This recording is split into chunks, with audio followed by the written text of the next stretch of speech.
नमो नमः मित्रों, स्वागत है एक बार फिर से आप सभी का आपके अपने YouTube चैनल हमारी पाठशाला में। और मैं हूं गरिमा पांडे। मित्रों, आज हम लोग रस संप्रदाय के अनुसार जो रस संप्रदाय के प्रवर्तक आचार्य भरत मुनि हैं, उनके अनुसार हम रस एवं उनके स्थायी भाव, उनकी देवता और उनके वर्ण के विषय में अध्ययन करेंगे, उसका संक्षिप्त अध्ययन करेंगे। चलिए समय व्यर्थ नहीं करते हैं और देख लेते हैं। सर्वप्रथम आपको हम कुछ सामान्य सी जानकारियाँ बता दें, सामान्य बातों को बता दें पहले। जो नाट्य शास्त्र है, इसके जो प्रवर्तक हैं आचार्य भरत मुनि, इन्होंने जो रस है उन रसों की संख्या कुल 8 मानी है। उनके अनुसार जो पहला रस है वह श्रृंगार है, ठीक है। दूसरा हास्य है, तीसरा करुण है, चौथा रौद्र है, पांचवा वीर है, छठा भयानक, सातवां भीभत्स और आठवां अद्भुत है। इसी बात का समर्थन आचार्य दंडी ने भी किया है। उन्होंने भी भरत मुनि का समर्थन करते हुए कहा है कि जो रस होते हैं वह मुख्य रूप से 8 होते हैं। और भरत मुनि जो है वो वीर रस, अर्थात यह जो वीर रस है आपका, इसका 3 भेद उन्होंने बताया है। नाट्य शास्त्र में जो भरत मुनि है वह रसों में जो वीर रस है उसका उन्होंने 3 भेद बताया है। कौन कौन सा? युद्धवीर, दानवीर और धर्मवीर। आचार्य भरत मुनि का कहना है कि जो युद्ध में अपना पराक्रम दिखाए, जो वीरता दिखाता है, उसे हम युद्धवीर कहते हैं।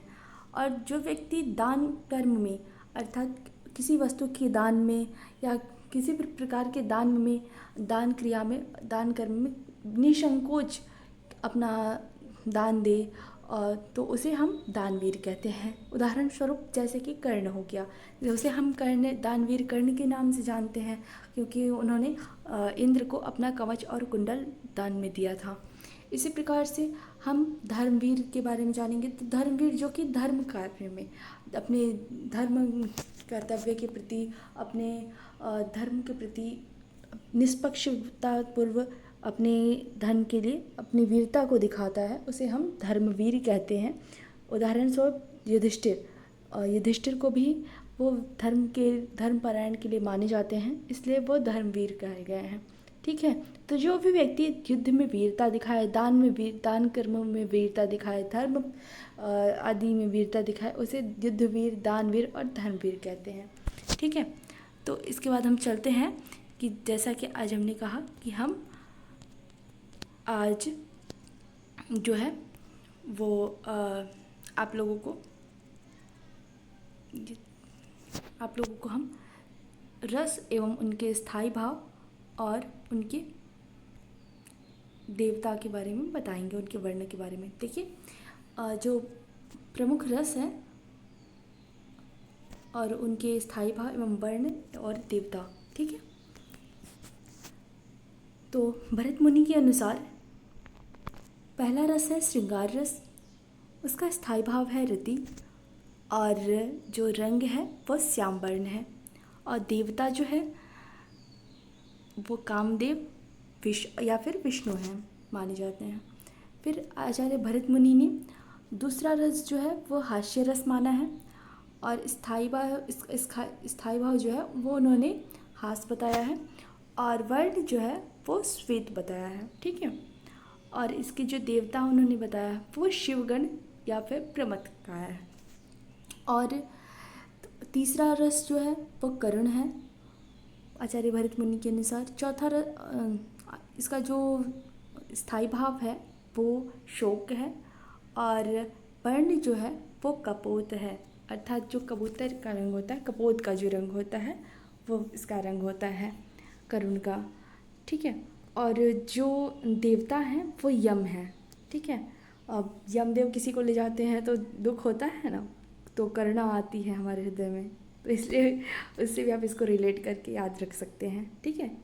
और फिर भरत मुनि के अनुसार जो चौथा रस है वो रौद्र रस है, और इसका स्थायी भाव उन्होंने क्रोध बताया है, और वर्ण जो बताया है रंग, अर्थात लाल, रक्त। लाल में भी उन्होंने जो रक्त के रंग का जो लाल होता है, रक्त वर्ण वाला, वह लाल इन्होंने बताया है, ठीक है। और जो देवता बताया है उन्होंने रुद्र। मित्रों देखिए, आप इसको ऐसे भी याद रख सकते हैं कि रौद्र अर्थात जब कोई व्यक्ति क्रोधित होता है तो हम कहते हैं ना कि वह तो क्रोध में लाल हो जाता है। तो वो लाल अर्थात जब कोई व्यक्ति क्रोधित होता है तो लाल हो जाता है, उसका फेस लाल हो जाता है। तो इस वजह से आप इसको ऐसे रिलेट करके याद रख सकते हैं, ठीक है। और फिर पांचवा वर्ड आ जाता है। पांचवा जो रस है वह है आपका वीर रस, ठीक है। जैसा कि अभी हमने पहले भी पढ़ा कि भरत मुनि ने वीर रस का 3 भेद बताया है, युद्धवीर, दानवीर और धर्मवीर, ठीक। तो आपका जो पांचवा रस है वह है वीर रस, और इसका स्थायी भाव जो है वह उत्साह है, और इसका वर्ण जो है वह गौर या फिर हेम है, और इसकी जो देवता हैं महेंद्र है। फिर इसके बाद से आपका आ जाता है छठा रस। तो छठवां रस जो है वह भयानक है, ठीक है। और इसके जो स्थायी भाव हैं वह भय है, अर्थात जब किसी व्यक्ति के हृदय में भय नामक स्थायी भाव उत्पन्न होता है तो उससे भयानक रस की स्तुति होती है, ठीक है। और इसका जो रंग है, वर्ण है, वह कृष्ण है, और देवता जो है वह काल है। इसी प्रकार फिर सातवां रस देखते हैं तो वह है विभत्स। इसका स्थायी भाव जुगुप्सा है, इसका स्थायी भाव जो है वो जुगुप्सा है। इसका जो रंग है नील है, और देवता जो है वो महाकाल है, ठीक। आठवां रस जो है वह अद्भुत है, और स्थायी भाव विस्मय या आश्चर्य है। वर्ण जो है वो पीत है, और देवता जो है वो गंधर्व या ब्रह्मा माने जाते हैं। मित्रों जब हमारे हृदय में किसी रस की निष्पत्ति होती है तो उसका जो स्थायी भाव होता है वह हमारे हृदय में विद्यमान होता है। जैसे कि अगर हम अद्भुत को देखते हैं तो कहते हैं ना कि ओह यह कितनी आश्चर्यजनक चीज़ है, या यह कितनी सुंदर चीज़ है। हाँ, तो इन शब्दों के साथ में जब हम किसी शब्द का या किसी वाक्य का प्रारंभ करते हैं तो वहाँ पर अद्भुत नामक रस की निष्पत्ति होती है, ठीक है।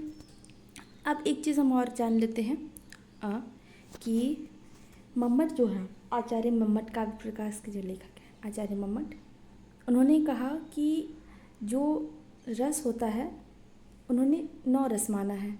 उन्होंने कहा कि शांत रस जो होते हैं उसके स्थायी भाव निर्वेद होता है। इस प्रकार से उन्होंने 8 के नहीं बल्कि 8 की अपेक्षा उन्होंने 9 रस, एक शांत रस की भी को उन्होंने माना है। तो इस प्रकार से उनके शांत रस और उसके स्थायी भाव निर्वेद को अगर हम माने तो इससे जो रसों की संख्या है वह 9 हो जाती है, ठीक है मित्रों। आज के लिए इतना ही। अगर आपको वीडियो अच्छी लगी हो तो कृपया वीडियो को लाइक कर दें, और चैनल पे अगर नए हैं तो प्लीज़ चैनल को सब्सक्राइब कर दें। धन्यवाद।